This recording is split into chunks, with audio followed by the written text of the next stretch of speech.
प्रसन्न होना चाहिए बहू। चेहरा मुद्गल ऋषि ने नहीं देखा, चेहरा दुर्वासा जी ने देखा। तो चेहरा देखकर दुर्वासा ऋषि ने वर दे दिया। केवल चेहरा देखा बहू पर वर दे दिया। पत्नी के चेहरा देखकर वर नहीं दिया, मुद्गल ऋषि का चेहरा देखकर दुर्वासा जी ने वर नहीं दिया, बेटे का चेहरा देखकर वर नहीं दिया, बहू का चेहरा देखकर वर दिया। और अतिथि के आने पर, मेहमान के आने पर, मौसी, काका, बुआ, फूफा के आने पर, ननंद के आने पर, नंदोई के आने पर, रिश्तेदारों के आने पर जब बहू के चेहरे पर प्रसन्नता होती है तब देवता भी फूल बरसाकर वर देकर जाते हैं कि तूने सम्मान किया। बहू के चेहरे पर प्रसन्नता होना चाहिए। भाई तो मिलेगा ही, सास तो मिलेगी, ससुर तो मिलेगा ही, पर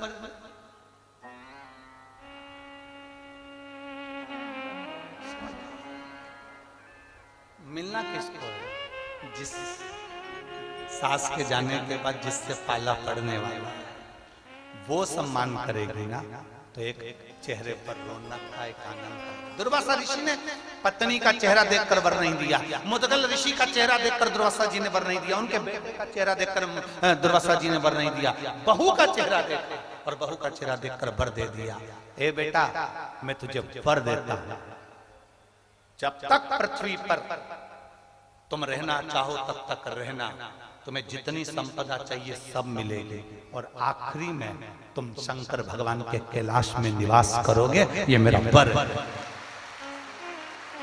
ये मेरा वर। और बेटा,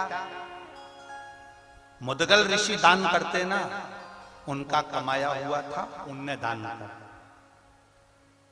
बेटा दान करता था तो ये बाप का दिया हुआ बेटे को मिलता, तो बेटे ने दान किया।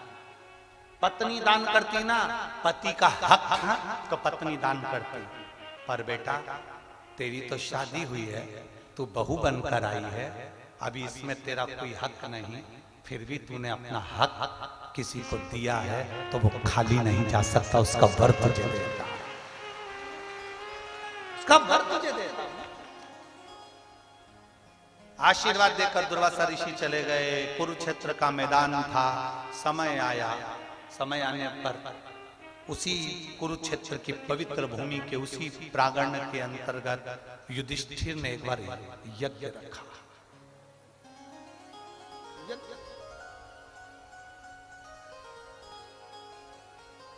एक नेवला, एक नेवला अपने जंगल में से निकल कर आया, दुर्वासा ऋषि की कुटिया में चले गया। दुर्वासा ऋषि की कुटिया में जहां गए थे वहां पर जो दुर्वासा जी ने सत्तू खाया था, बहू ने जो सत्तू दिया था, उस सत्तू को उठाने में और खाने में दो चार कण जो नीचे गिर गए थे, उस कण को उस नेवले ने खा लिया। खाते से ही उसका आधा शरीर सोने का हो गया। नेवले के समझ में नहीं आया कि मेरा शरीर आधा सोने का कैसे। किसी ऋषि के पास में नेवला पहुंच गया और ऋषिवर के पास में जाकर नेवले ने प्रार्थना करी, मेरा आधा शरीर मुद्गल ऋषि के घर में पड़े हुए सत्तू के दो कण खाए थे और मेरा शरीर आधा सोने का हो गया। समझ में नहीं आ रहा, मेरा पूरा शरीर सोने का होना था, ये शरीर क्यों रह गया?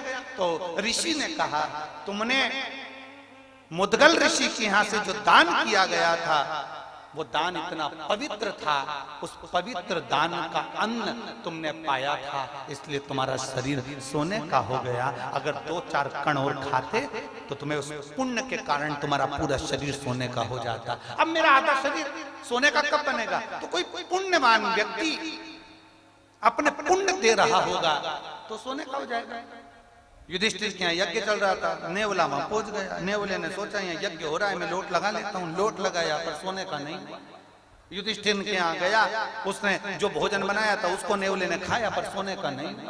आखिरी में नेवला बहुत ठाके लगाकर हंस दिया मनुष्य की भाषा में। युधिष्ठिर को बुरा लग गया। युधिष्ठिर ने कहा, नेवले हमारे घर में आकर यज्ञ में लोट लगाकर हमारा खाकर तू हमारे ऊपर हंस रहा है, कारण क्या? नेवले ने कहा, तुम इतनी डोंडी पीट पीट कर कह रहे हो मैंने यज्ञ कराया, मैंने यज्ञ कराया, मैंने यज्ञ कराया, मैंने भंडारा कराया। अरे युधिष्ठिर, कि ऐसा यज्ञ कभी सफल नहीं हो सकता जिसमें तुमने जोड़ दिया कि मैंने कराया। अगर तुम बोलते कि कृष्ण ने कराया है, भगवान ने कराया है, तो सफलता मिलती, तो सफलता मिलती। गोपाल जी हमको बहुत अच्छा लगा यहाँ। एक चीज अच्छी लगी है गोपाल जी, आप विधायक हो इसलिए हम आपके मुंह पर हम ये बात नहीं कर रहे हैं, इसको सहजता में ना लीजिएगा। हम वैसे भी बोलते ही हम किसी का वर्णन नहीं करते, शिव का वर्णन इतना।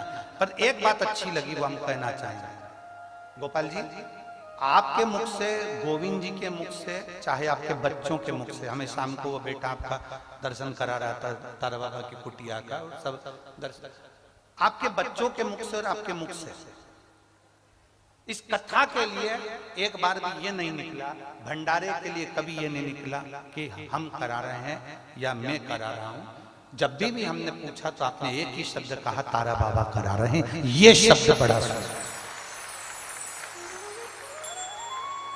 हम कई जगह कथा करने जाते हैं और उसमें बहुत सारे लोग अपना अपना गुणगान करते हैं और बहुत, अब हम क्या बोलें आपको कि कई लोग तो माइक पकड़ पकड़ के बोलते रहते हैं, इन्होंने ऐसा करा, इन्होंने वैसा करा। पर हमने आज 3 दिन हो गया ये माइक पे कोई पकड़ के नहीं बोला कि गोविंद जी ऐसा करे कि गोपाल जी ऐसा करे। जो भी बोला वो एक ही बात बोला कि तारा बाबा ने ऐसा करा है। ये अच्छा है। और यहाँ कई लोग सुनने वाले बैठे होंगे जो बाहर कथा सुनकर आए होंगे, उनने भी सुना होगा माइक पकड़ पकड़ के, भैया जी ने इतना कर दिया, भंडारा चला दिया, ये कर दिया। पर इस भूमि पर तारा बाबा की कुटिया में ये शब्द हमें सुनने को नहीं मिला, ये शब्द सुनने को नहीं मिला। इसकी बड़ी प्रसन्नता, बड़ी प्रसन्नता, दिल से, तहे दिल से आपको बधाई हमारी ओर से, बहुत बहुत। ये प्रसन्नता का विषय, कौन आता है, कौन बुलाता है, कौन खाता है, कौन पीता है, सब करने वाला तो स्वयं